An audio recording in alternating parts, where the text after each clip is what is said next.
Hi everyone, this is Fahad Mirza and I welcome you to the channel. Couple of days back we covered the DeepSeek-R1 with Ollama and Cline, and we saw that it was really not working well. There were a lot of hallucinations, there were a lot of looping and issues with it. And we also tried this DeepSeek-R1 with Continue and few other coding extensions. With other coding extensions like Continue, the performance was okay but not really good enough. So it was felt around the community, and it is also evident from the second video which you see on your screen that a lot of people have been trying it with Cline and few other coding extensions, and it was not working well, especially with the local models installed with Ollama. As I was going through Ollama's new models, I stumbled upon this model which was updated 7 days ago, DeepSeek-R1-32B-Cline, and this model has been specifically tailored to work with Cline installed in your VSCode with DeepSeek-R1's Quen model, which is not really the R1 model but a fine-tuned or a distilled model which we will be installing it now, this DeepSeek-R1-32B-Cline, and we will check it out if it works with this Cline extension locally or not. A heads up, this model requires 32 GB of VRAM, or you should have NPU, but I think most of the people are using NVIDIA's GPU, so make sure that you have at least 32 GB of VRAM as per this model card. And unfortunately, this is the harsh reality that either you would need a lot of VRAM to run these coding model with coding extensions, or the best bet is to use hosted models. And when it comes to hosted models, I would say Anthropic's Claude is still the best anyway. So if you don't know what DeepSeek is and DeepSeek-R1 and all these distilled models and fine tunes, please search my channel. I have covered them in heaps of videos in the last 1 to 2 weeks, and you should be able to find a lot of videos around it, including local installation, benchmarking, and we have demystified a lot of hype around it. So I'm sure that you will find a lot of videos around it. So now let's go and try to get it installed locally, and we will see how it works. As you can see that I'm already on the Ollama's website, and here you only need to search with this model name. If you don't know what Ollama is one of the easiest tool to run large language models locally in a quantized format. So, and again, I have done more than 900 videos on Ollama, and I'm not exaggerating. You can search it on the channel and you should be able to find heaps of it. In order to download and run this model, all you need to do is to just click here or copy this command which you can see on your screen. This is going to download and run the model with Ollama on your local system. And of course, for that, Ollama should already be installed. In order to install Ollama, all you need to do is to just go to ollama.com, click on this download. For Linux, run this command. For Mac and Windows, download the executable and run it, and it should get installed quite easily. So let me take you to my terminal and we will download and install this model. Before that, let me give a huge shout out to our very good friends at Master Compute. If you're looking to rent a GPU on very affordable prices, you can find the link to their website. Also, I will give you 50% discount coupon for Mass Compute, which you can use to rent a GPU on fraction of cost. This is my Ubuntu system, and this is my GPU card, which I'm going to use, NVIDIA RTX A6000 with 48 GB of VRAM. Also, let me show you my Ollama. So if I do Ollama list, I already have this Llama 3.21 billion running. So I'm just going to run this command, which is Ollama run and then nvjob DeepSeek-R1. So let me run it. It is going to download all the layers of this model, and then it is going to verify the checksum, and then we can use it. And you can see the speed of Mass Compute looks quite good. So let's wait for this to get downloaded. While it does, let me also introduce you to the sponsors of the video, who are AgentBot. AgentBot lets you effortlessly deploy a personalized knowledge bot across platforms like Discord, Slack, and others. It is ideal for open source tech communities and startups that provide user support, and I will drop the link to their website in video's description. Okay, so it's almost there. And it has verified the checksum and the model is ready. But I'm not going to test it here. What I'm going to do here, I'm just going to exit from here, and then model is loaded. Let's quickly check Ollama list. The model is there. The size is around 18 gig. Okay, let's go to VS Code now. And then I already have this sample code which I will be testing with my client.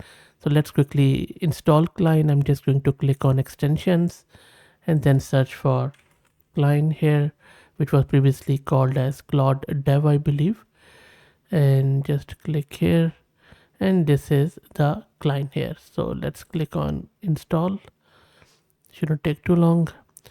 And that is all done. You also see on the left hand side. So let me close this, go to my files, click on Cline, and the Cline is loaded here. This is my previous chat. Let's click on here.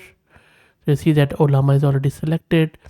It is the previously I used this DeepSeek-R1. I'm not going to use it, so I'm just going to select this DeepSeek-R1-32B-Cline model.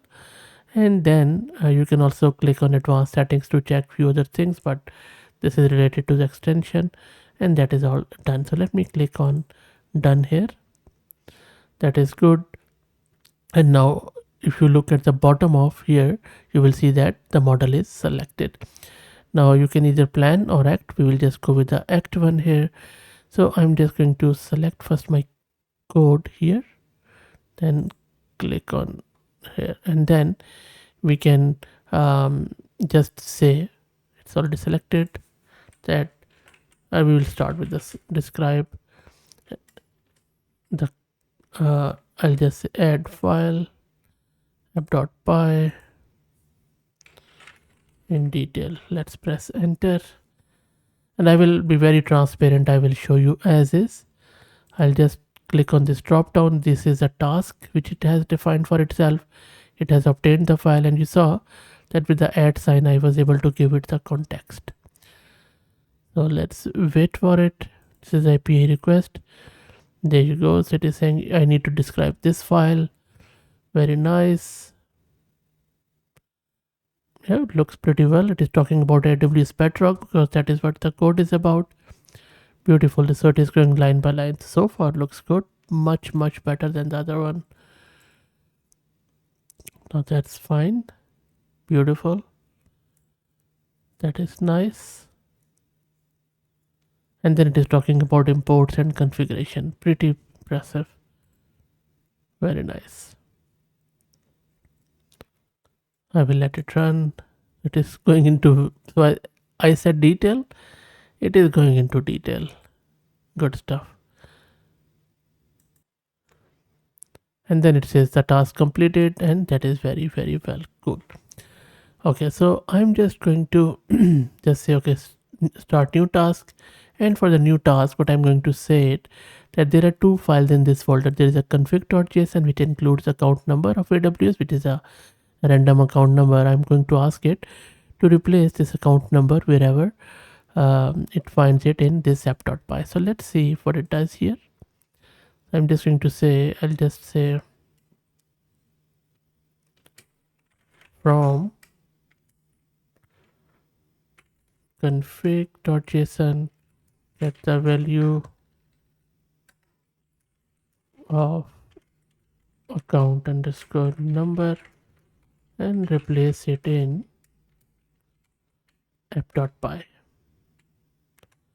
Let's see what it does. There you go. Yep, it got the value of account number. Very fine. Very impressive. There you go. It is finding it. So it has set the task for itself.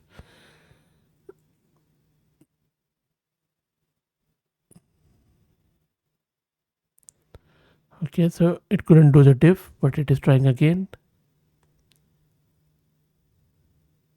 It is going to use the correct line. So it is self-reflecting, which is quite good. Very fine.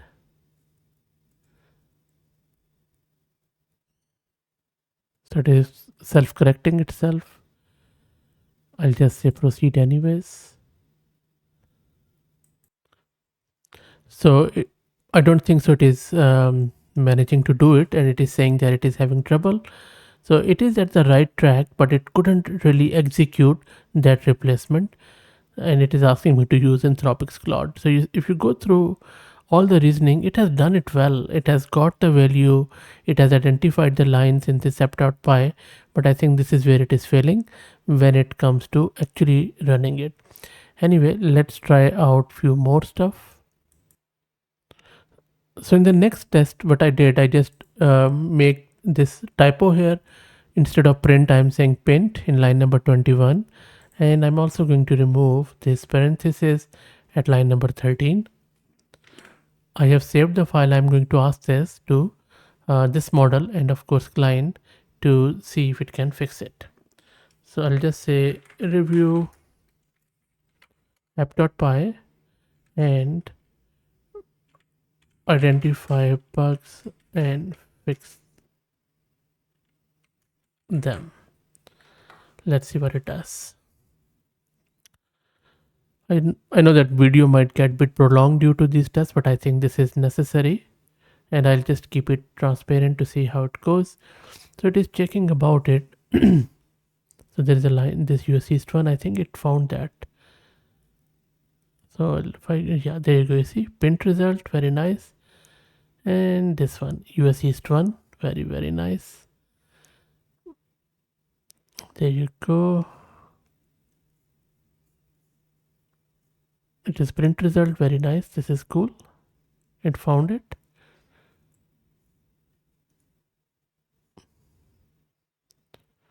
Next, there is a typo in this and typo in this. So it has found the error.